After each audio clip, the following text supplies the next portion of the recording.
We're not going to do anything on this television talk show. We're procrastinate. I hope you realize that or not. So might as well just kick back and relax and enjoy the musical interview.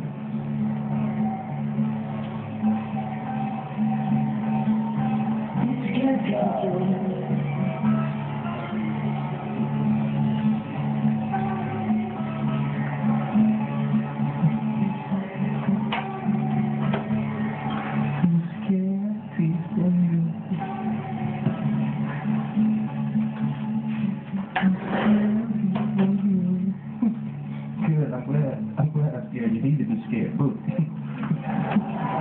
You scared me with all that bad folk music. wearing all that funky buckskin and French. White people in America are tripped, huh? They exterminate the Native Americans, then they try to dress up just like them.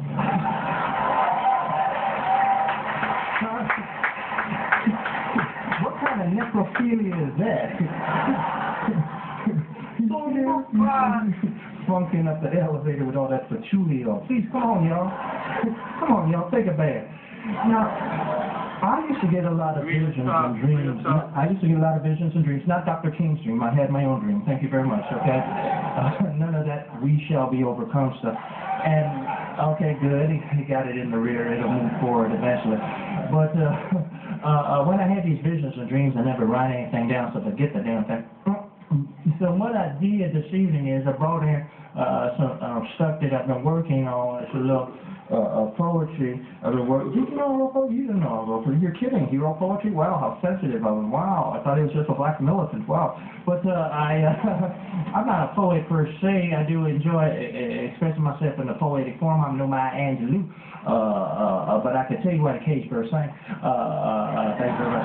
But I am currently working on my life story. It's going to be a film for Richard Pryor's company.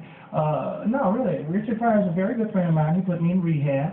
No, come on, it's true. He financed the whole thing. He said, this nigga more fucking money. But at least I didn't shoot up my car. But I am the scholarly co-author of an article in the book, A Social Evolution, edited by Professor Roger Guenveur, University of California, Santa Cruz. Titled book, Social Evolution, titled my chapter, is Deceit and Self-Deception Amongst Plants, Animals, and Ourselves. Okay. Don't laugh. Okay, that's not a joke. That's a book. You missed a joke. That's a book. Look it up in the library. Look it up in the library, Newton, N-A-W-T-O-N, Huey P, just before you get to Sir Isaac. Okay? But I'm not a writer. I don't have a discipline for it. I tell you what I have discipline right now. I don't have discipline for it. In fact, I tell you this. You might not believe me. In fact, I said this the other day. My closest comrade called me a lie to my face in public. It was embarrassing. But I'm going to say the same thing to you. You can say the same thing to me if you want to. But listen, people, when I was graduating from high school, I was a functional illiterate, believe me. Cat, dog, Spot, Dick, Jane, I didn't know those words. No, I didn't know those words. I didn't know those words, and I definitely didn't know the words on my high school diploma, especially the ones in Latin. The only reason they graduated me in the first place was to get rid of me, because I was like one of the top 5 or 6 bad guys in the school system. So they figured they graduate Huey P.Newton to get rid of Huey P.Newton. Now I was suspended from school approximately 38 times. That's a conservative estimate.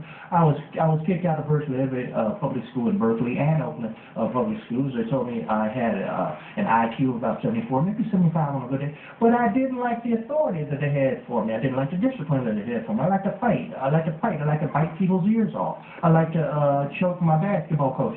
I didn't like authority. I didn't like discipline. I didn't like the curriculum. I didn't like the reading list, Cinderella, Snow White and the Seven Dwarfs. What am I going to do with one dwarf? Let them say it. Nothing but kick him in the little ass. This is 7 times 7. A Little Black Sambo, please. Every time they read Little Black Sambo in the classroom, all the black kids in the class are laughing out of embarrassment, out of faces, out of shame. I hate it. Little Black Sambo. You want to do an analysis of Little Black Sambo? Huh? Let's do an analysis of Little Black Sambo. Little Black Sambo, okay, little black boy, right? The only little black boy we ever read about in public school system, right? Right? Okay, now granted he was rich, he didn't fit in the poor black boy stereotype. He was rich, he was given all these presents from his daddy, but he gets into a little confrontation with these tigers, and he gives up all the presents without a struggle. He's a little black coward. And then at the end of the story, all I want to do is kick back and relax and eat some pancakes. is a little black glutton. I hate it. I hate it, little black glutton. Well, man, what y'all been reading that story in the classroom? I got so upset, I took my shoe off, I threw it at the instructor. She got upset, so I cried. Went out the classroom, I took my other shoe off, I threw it out, hit up and I started to hit with that one. And then all the kids in the classroom start talking about, oh, Huey P, he used to go wee, but now he cries. He cries now. Oh, he thinks he cries. He cries. Oh, he cries. He cries. And he crazy. I say, cool, call me crazy. And that's what they call my daddy back in Louisiana. Crazy yellow nigga. I suppose with my PhD, they would have to call me crazy Dr. Nigger. But my deepest difficulty, people, when I was in high school, adolescent, teenager, my deepest difficulty was not Little Black Sambo. My deepest difficulty, people, was the fact that I could not dance. Don't laugh, that's not funny, okay? That's a tragedy. Okay, young black man can't dance is a big time tragedy. Okay, Shakespeare go to town on that one, the tragedy of the young black man who could not dance. To be here all night, have to have a gumbo intermission. Don't laugh at my pain, please, people. I was a little too shy, a little too conscious. I wasn't doing those dances they were doing back then, and I didn't have a developed sense of rhythm. I didn't fit into the racial stereotype. Thank you very much. And I wasn't doing those dances. I wasn't doing the twists, the apple twist, the peppermint twist. I wasn't doing none of those twists. They say, Huey, come on, listen to the camel walk. I said, look, I'm not trying to walk like a camel. 1 hump or 2 humps. It's difficult enough trying to walk like a man in this society, let alone getting down on the floor and doing the gator Wilson ticket talking about you got a land of 1,000 dances. I'm not doing one of them. No,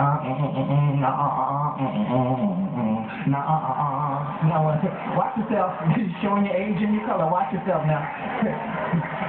Now when I go to the dance party, the high party, everybody start dancing. You know how I play it off, then you.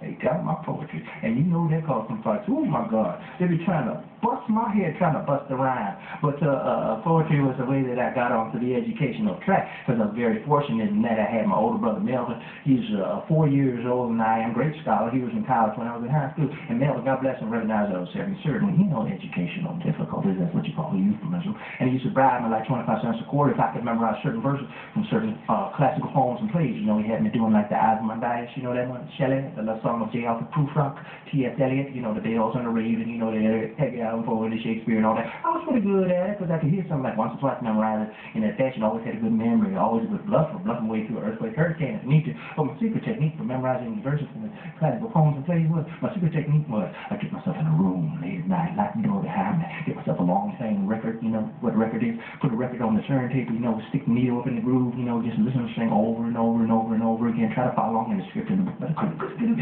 read, I didn't know the words. But I can listen to this thing, get up through the oral tradition. I remember this one guy, he used to record a lot of these records, funny looking guy, little mustache. You see him on Johnny Carson show sometime. He came out of the films House of Wax, Dr. Five. My favorite one was The Theater of Blood, where he played the demented actor that took revenge on all the critics.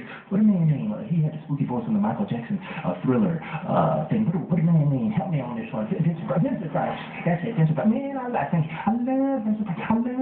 Vincent Price is nice. Yeah, I love Vincent Price. Vincent Price is nice. Hello, this is Vincent Price. Oh, yeah, I love Vincent Price. Vincent Price is cool, right? So I listen to my Vincent Price all night long to break it on. Then the next night I go to the dance party, the high party, everybody starts dancing, you know, and I would start reciting, and everybody would start fighting. And see, by that time, my brother Melvin had become what you might call an amateur hypnotist, and he started training me on how to put people in hypnotic trances, and people started saying, wow, Huey P.Newton has mystical powers, wow. And that caused a lot of fights too, especially when I successfully hypnotized my brother's girlfriend. Please remove the panties. Oh, well, that's another Huey P.Newton story. Anyway, the first book that I made my way through on my own independently, and very proud of this first book that I made my way through on my own, was one of my brother Melvin's college philosophy books, Plato's Republic. You know that book? Big book, you know, I had to go through that book like 5 or 6 times before I figured out what's going on in that book. And I never did learn how to pronounce all those long Greek names. I really didn't. I don't know how Greek people talk to each other, really. I would hate to have to listen to 2 Greek people making love and 3 Greek people forget about pass the olive oil, I guess. So, after I had mastered the Plato's Republic, I started engaging my little girlfriends in like philosophical existentialist type dialogues, you know. I would keep that, you know, real cool, you know, in the corner at the house party, you know. And I would lay up and shit, yeah. And I would ask my little girlfriends like, existentialist, philosophical, type questions like, do you have free will?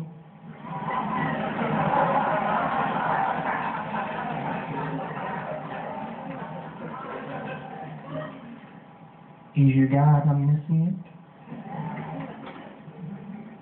Is she all-powerful?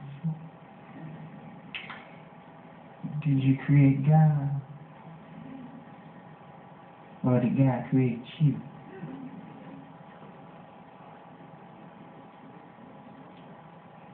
Can I get that phone number? What's you doing talking Greek to my girlfriend? I'm doing something you can't do, but I'm multi-language, you know what I'm saying? But I love the classics that my brother Elford had for me. I love the classics of Shakespeare, Macbeth. Come on. Huh? Act 5, Scene 5?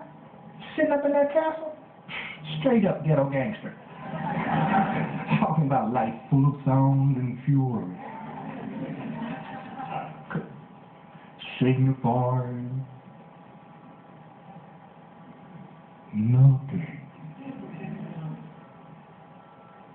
But even if like this all the time, I feel like, hopefully it can signify something. You know what I'm saying? Hopefully I can get my significance on. Hopefully I can be like the great blues man Robert Johnson, sitting up at the crossroads. Sound to the east of me, fury to the west. Hopefully I can go straight ahead, follow the North Shore like Harry Tubman, First Douglas, get my significance on. I was discussing this just the other evening with a very close comrade of mine over some barbecue. And what I was saying was that this is the existentialist dilemma. You look at the book of Ecclesiastes in the Bible, you see the preacher, he was the first existentialist, he wanted to live as a dog rather than die as a lion. And then you can talk about Kierkegaard, Kafka, Camus, and all that, but don't ignore the existentialist blues tradition of Bessie Smith, Clara Smith, Mamie Smith, any Smith sisters tell you about it, East St. Louis blues, or Miles Davis blowing blues, son of a dentist, but still he blowing blues, call it jazz, it's just blues, it's all blues, it's all blues, it's all blues, it's all blues, Seattle, left-handed, plugged-in, electronic, psychedelic, they call it rock and roll, but it's just blues.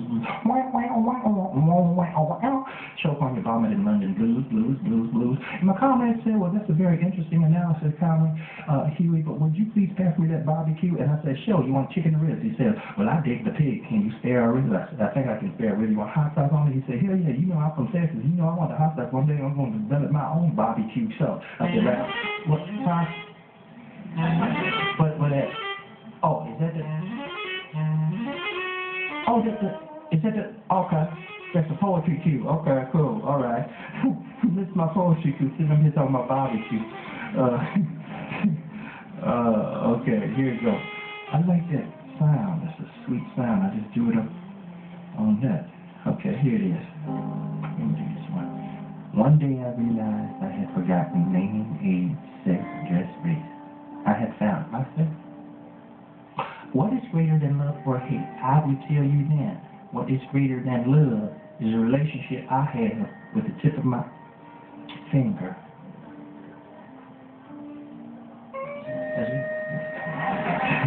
I can break it down, simple concept, no problem. Break it down, okay, it's a simple concept. You see, if I try to define myself as my finger, I deny myself my thumb, but if I try to define myself as my thumb, I deny myself my hand.